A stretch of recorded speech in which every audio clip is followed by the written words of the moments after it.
Hey guys, today I wanted to talk to you guys about the idea of vision over visibility. So how many of you guys have had like a dream in your heart, like a vision of something you wanted to see happen in the world or have happen in your life? And it's something that just so inspired you, so got in your heart, you almost feel like it was just given to you, was handed to you.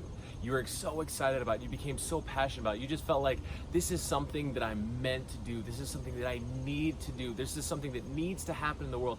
Now this could be a business, it could be something that you want to creatively just design or create, it could be something you want to see happen in your family, a way you want to see your job or your career go, something that has just really hit your heart and you are convinced that you are meant to do it. So for any of us, when we get this kind of moment, we start thinking about what it looks like, about what the pathway looks like, how we get there, those steps, how we will pursue it, because we're excited to pursue it, aren't we? We're ready to go, we're ready to see it and make it happen. But sometimes it doesn't end up looking the way we think it'll go. Sometimes it doesn't work out the way we imagine that it will. This happened for me. Years ago, I started to get this idea and this vision, this heart that I wanted to start a church. I'd been working in churches, I've been doing these different things, and I started to believe, I believe I'm meant to start something like this, something different, something new, and it so captivated me. I just knew it was what I was meant to do. And so I started imagining what it looked like. I started imagining the steps I would need to take in the process and what I would need to go through, what would need to happen in order for this new thing to be created. But it didn't go the way I thought it would. See, the next step that I ended up having to take because of circumstances is I had to get a job working at a call center. So instead of the next step that I had envisioned, I ended up taking phone calls for a credit unit and having people yell at me about their money all day long. Where is my money? Why can't I do this? Where did it all go? It was not what I thought. It was not what I pictured. I had an idea of the path that I should be on. I knew where I wanted to go. I had a really clear idea of what I thought I wanted to see happen, but it was not looking how I thought it would look. So we get in these places, in these positions, and we start to think, am I even in the right space? Am I even heading the right direction? Did I miss what this thing should be? Am I even in the right place at all? That happens to a lot of us. In the book of Genesis, there's this guy named Joseph, and he starts getting these dreams, these actual visions of what he believes is meant to happen. And they just so happen to be that he gets these visions and dreams of his family coming down, bowing, and serving him. Now, he was the 11th of 12 kids. I'm sure any of you who have that many siblings and you're towards being the youngest, you have this vision of like, hey, I'm the top guy, I'm the leader. I'm sure a lot of you have been there. But it didn't go the way he thought it would. He was convinced that this was his future. This is what was coming for him.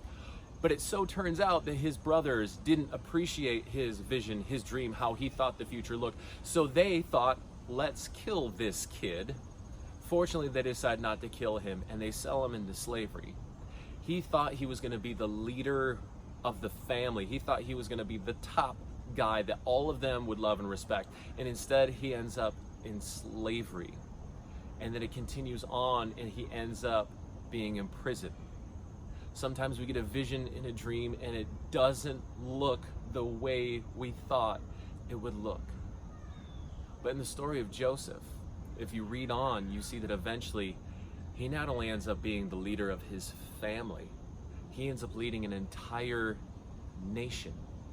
And if you read into the story a little bit, you see that the things he learned as a slave running a man's household, the things he learned in prison, eventually running the prison, were actually steps that prepared him along his way, that prepared him to then lead a nation. And then eventually he did lead his family. He was the top guy.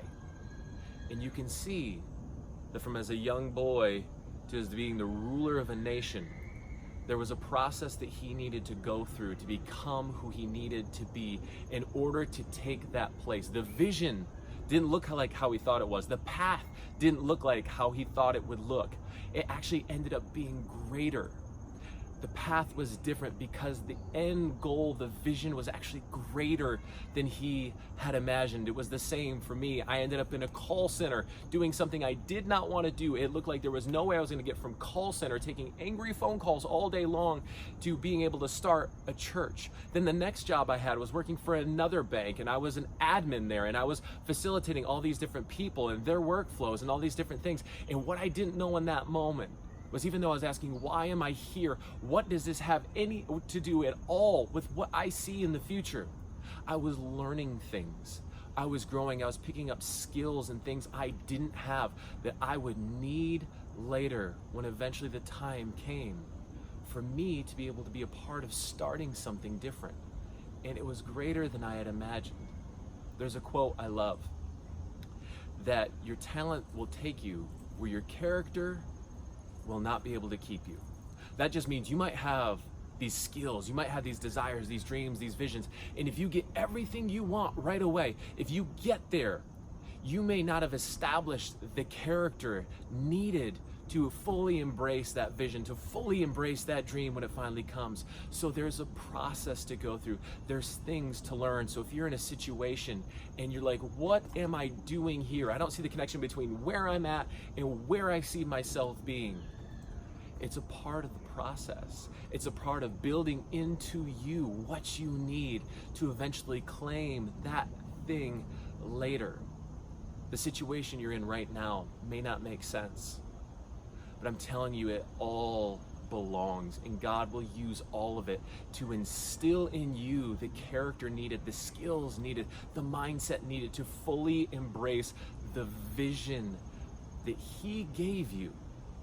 Vision over visibility simply means I've got this vision and I'm pursuing it and I'm going after it, even if it doesn't look like I'm heading on the right path.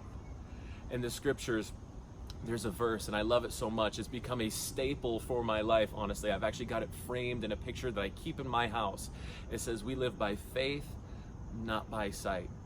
We live with the confidence that this is all going somewhere, that our lives are headed somewhere important, somewhere of value. Even if our present circumstances don't look like they're heading anywhere, we can have faith in the things that we haven't seen yet. We can have a vision even though what we actually see doesn't look like we're heading that way. Because even our present circumstances, even if they don't seem to make sense, it all belongs. It all has a purpose to take you exactly where God has already set for you to be.